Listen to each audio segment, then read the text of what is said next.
Good morning. One of the things that we can continue to keep in our prayers, I can move this up or you guys can boost it, right? Either one. I'll just leave it where it is. You guys can mess with it. One of the things that we need to keep in our prayers is our ongoing preacher's search, so that you guys can be spared guest speakers like you have today. It's good to see everyone here this morning. Last week, Steve started a series that we will be going through, looking at the characteristics of love that are found in 1 Corinthians chapter 13. Last week, Steve spoke on patience. Love is patient. Today, it's my lot in life to talk about the fact that love is kind. A number of weeks ago, Randy Hoff began a Sunday morning Bible class by asking the people there to provide a one-word descriptor for God. And Randy got responses that certainly I would expect, and I suppose you would expect as well. God is powerful. In fact, God is all-powerful. God is mighty. God's almighty. It sounds like we've got some feedback going on here. Move your mic up. Move my mic up. Okay. It's easier to turn me down than it is to turn me up? Okay. You can turn me down. I've been turned down a time or two. Anyway, God is almighty. God is all-powerful. God is omniscient. God is all-merciful. The list goes on and on, all of which are true. And Randy let the input run for some amount of time, and then he pointed out a characteristic of God that no one particularly thought of, and that is God is kind. Now, when we think of God, we usually don't think of the fact that God is kind, because kind is, frankly, just not that strong a word. It would almost be like saying, yeah, God is nice. It falls flat. It doesn't have the impact. It doesn't have the grandiose descriptor that one would typically assign to the creator of everything. But kindness is central to God's nature.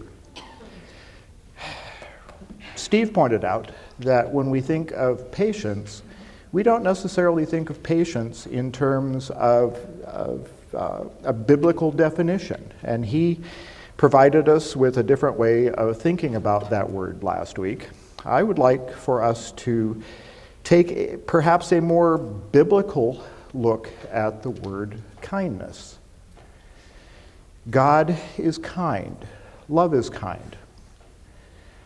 Kindness is, or the words, the Hebrew words and the Greek words that are translated kindness or kind. There are a number of them in Hebrew and Greek that are translated kind. Those same words are used in other places where they're not translated as kind.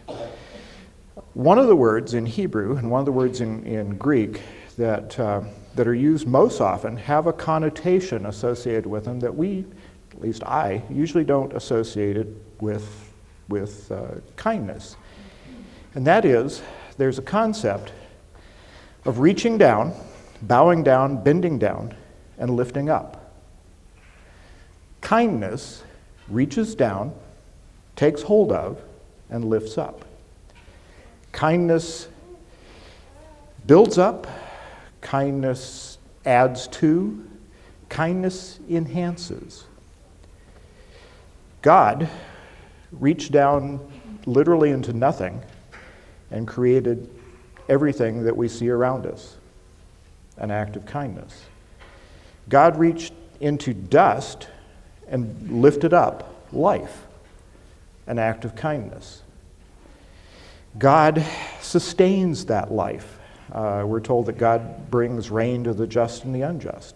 God sustains or lifts up life, whether we deserve it or not. And while we're here on this earth, God enhances our life. I'd like for you to take a moment and think of your favorite color. Now, there are no wrong answers in this. Each one of you has your own favorite color. No wrong answers unless it happens to be maybe chartreuse, in which case, talk to me later. We will get you help. Think about your favorite color. And now consider the fact that you have a favorite color. God has instilled within man an appreciation for intangible things like color and beauty. The other night, Deb and I were driving home from a Wednesday night Bible class, and I was awe-stricken by the sparkles of our headlights on the snow. Snow was breathtakingly beautiful. And God has instilled within us that appreciation for beauty. Didn't have to. Appreciation for beauty, art, music, doesn't sustain life, if you will, but it certainly enhances life. And that's what kindness is. Kindness is a lifting up or an enrichment or an enhancement. When I had COVID, I lost my sense of smell and taste. An apple tasted exactly like a potato, tasted exactly like a hamburger, tasted exactly like styrofoam. It's said that you don't know what you've got till it's gone. Let me tell you, I really missed the sense of taste. I savor, I enjoy the sense of taste. It's not necessary for my survival. Intellectually, I know the components that I need to consume to keep me alive. But God, in keeping me alive, also has enhanced my enjoyment of that life through kindness. And finally, God has demonstrated his kindness to us with the greatest act of kindness of all, and that's giving us Jesus, who reaches down and lifts us up to an enhanced existence, an enhanced life with God in heaven. Now, God, as I mentioned, brings rain to the just and the unjust. God provides kindness even where kindness is not deserved. We're told that we love because God loved us. And in turn, we are kind or can be kind because God was first kind to us. And in fact, there's even more to it than that. Hadn't really thought about it until I was thinking about what I was going to say this morning. Kindness is a fruit of the Spirit. God, by his very nature, is kind. God's Spirit, working in us, promotes kindness. So how do we demonstrate kindness to those around us?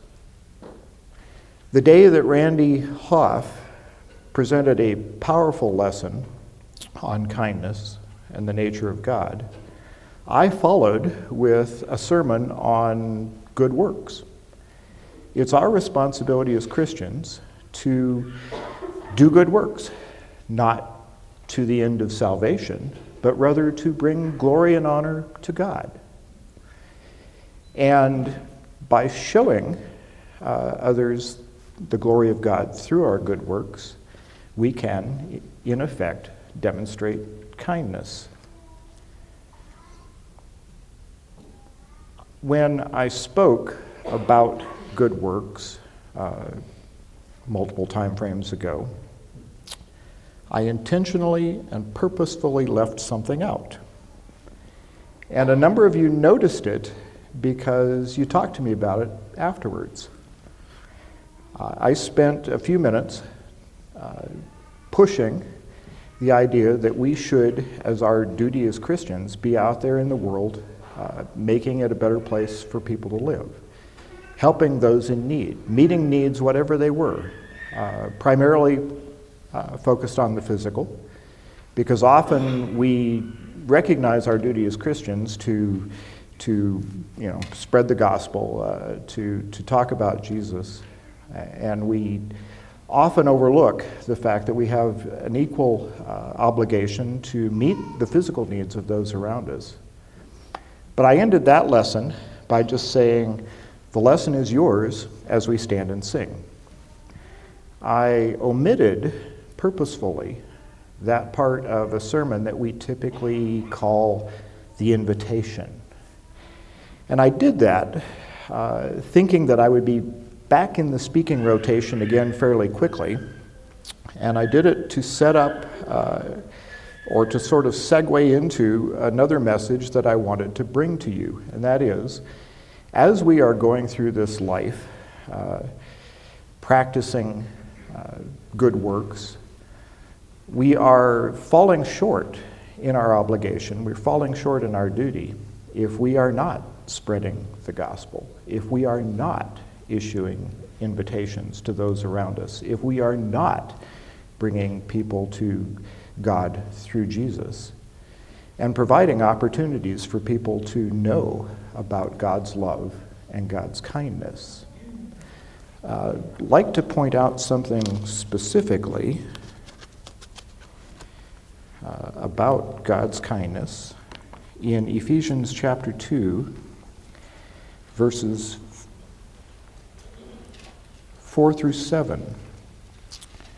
Just as he chose us in him before the foundation of the world, that we should be holy and blameless before him in love, he predestined us to adoption as sons through Jesus Christ to himself, according to the kind intention of his will, to the praise and glory of his grace, which he freely bestowed on us in the beloved.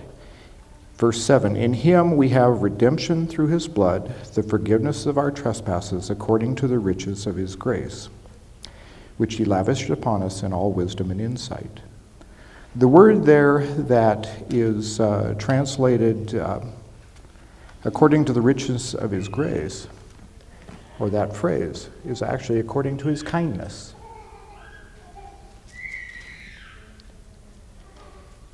It takes purpose, it takes intent to live a life of kindness.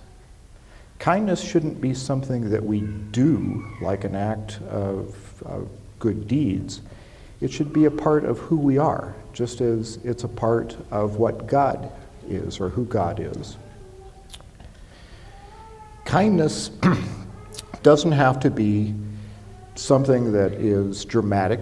It doesn't have to be something that shines our light to the world. It can be something really simple. Letting someone into the line in traffic on Highway 93 when it's backed up at a stoplight and there's someone waiting to get in. Pausing for just a moment to allow someone to go ahead of us in the line. Reaching out to hold the door for someone. Giving someone a smile. Listening to someone when they just need someone to be there for them. Sending someone a card. Encouraging people, lifting one another up, reaching down, lifting folks up, enhancing their lives, encouraging them. That's kindness. There's another aspect of kindness. There's another set of words with a different set of connotations, and that is a softening of what was once hard, or a smoothing of what was once rough. We, by nature, can be harsh with one another. I, by nature, can be pretty abrasive. If I allow God, through his Spirit, to work in me to develop the fruit of the Spirit of kindness, I will soften or temper that in my response to people when what they said may irritate me. I don't have to snap back. I can temper my response with kindness. Forgiving one another. Here's kind of an interesting quote, if I can find it here real quickly. Here it is.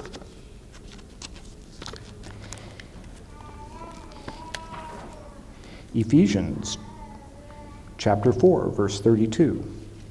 Be kind to one another, tender-hearted, forgiving each other, just as God in Christ has also forgiven you. Forgiving one another is an act of kindness. Basically, folks, the lesson is yours. But today I'm going to end it with an invitation. Remember, the kindness of God that gives us life, sustains our life, enhances and enriches our life through His design. Let's forgive one another just as He's forgiven us. Let's go out into the world and let God's glory shine through our acts of kindness. And let's demonstrate and pass on the greatest kindness that God has demonstrated to us by letting people around us know the gospel, letting people around us know that Jesus died in an act of kindness to reach down and lift us all up. The lesson this morning is yours. While together we stand and sing.